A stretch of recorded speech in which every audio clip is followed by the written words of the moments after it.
আরাবুল ইসলামের মেয়ের বাড়িতে বড়সড় চুরি।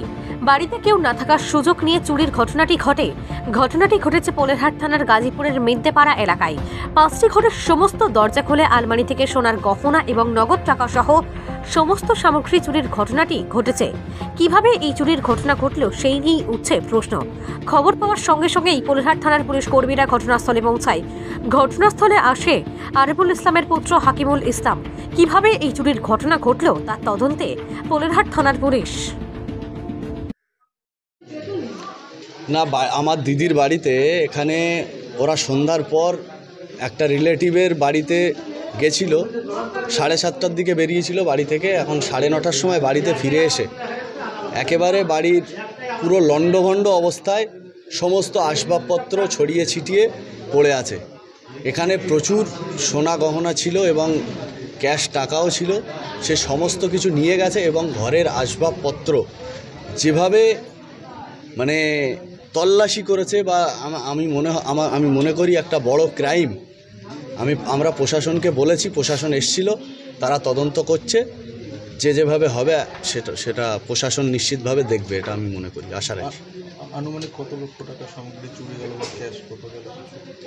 আনুমানিক প্রায় 10 লক্ষ টাকার সামগ্রিক গেছে। ক্যাশ ছিল প্রায় 70 থেকে 80 হাজার টাকা ক্যাশ ছিল। আমরা এখানে খবর পেয়ে এখানে এসছি, পুলিশ প্রশাসন এসছে, তারা তদন্ত করছে। যেটা তদন্তের মাধ্যমে যেটা হবে আমরা প্রশাসনের ওপরে আস্থা রাখছি। কিন্তু ভর সন্ধ্যায় কীভাবে হলো লোকালিটির মধ্যে? দেখুন, যখন ঘটনাটা ঘটেছে আমরা অনুমান করছি 7:30টার সময় ওরা বেরিয়েছিল। তারপর তারাবি নামাজের একটা ব্যাপার আছে, এখন রমজান মাস চলছে। তারাবি নামাজের সময় এলাকাটা ম্যাক্সিমাম শুনশান থাকে।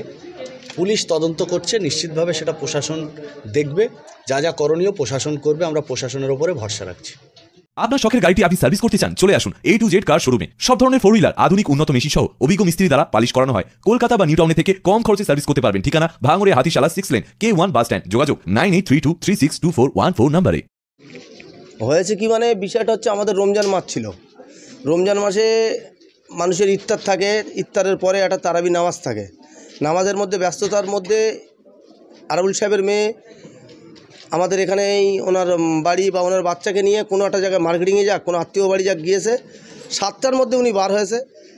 7টা থেকে 8:30 9টার মধ্যে ওনার 5টা ঘর প্লাস শোকেস আলমারি যেখানে যা ছিল সোনা দানা যা টাকা পয়সা, মানে একটা ডাকাতি রূপ নিয়েছে। একে চুরি বলা যায় না। যারা এসেছিলো তার কাছে আগ্নেয় অস্ত্র নিশ্চয়ই ছিল, না হলে এরম ভেবে একটা চুরি বা ডাকাতি করতে, মানে চুরি করতে কেউ এত মানে এরমভাবে আসে না।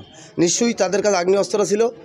আমরা কলকাতা পুলিশ এখন এসছে, কলকাতা পুলিশকে এটুকুই জানাই, যারা এই দোষী, এই মানুষটা মানে যেভাবে লুটপাট হয়েছে সোনা দানা বা টাকা পয়সা থেকে, যেন সে ন্যায্য চোরটাকে ধরতে পারে বা ডাকাতিকে ধরতে পারে। কিন্তু এত পুরো লোকালিটির মধ্যে, হ্যাঁ, লোকালিটির মধ্যে প্লাস চাবি দিয়ে মানে চাবি যেখানে রাখে সে জানে। এমনকি সব শোকেস আলমারি চাবি দিয়ে ইউজ করেছে।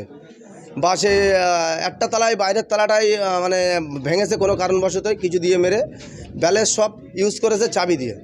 তাহলে সেটা আমরা তো নিজেরতে বা সবাই গ্রামবাসী এটাই ভাবছি যে এটা বাইরের কেউ না হতে পারে। যে চাবি কোথায় রাখে, সে তালা কখন মারছে, যাতে এলাকারই কেউ। কলকাতা প্রশাসনকে একটাই কথা বলবো, এটা অনুরোধ করছি। ঘটকপুকুরে এই প্রথম বিডিও অফিসের কাছে কলকাতার সমমানের সিটি ডায়াগনস্টিক সেন্টার। এখানে কম খরচে প্রতিদিন রক্ত পরীক্ষা, এক্সরে, ইসিজি, ইউএসজি, ইকোকার্ডিওগ্রাফি এবং পেটের ছবি করা হয়। এছাড়া বাড়িতে গিয়ে রক্তের নমুনা সংগ্রহ করে টেস্ট করার সুব্যবস্থাও আছে। সমস্ত টেস্ট 30% ছাড়ে করানোর জন্য এখন স্ক্রিনে দেওয়া নম্বরে কল করুন।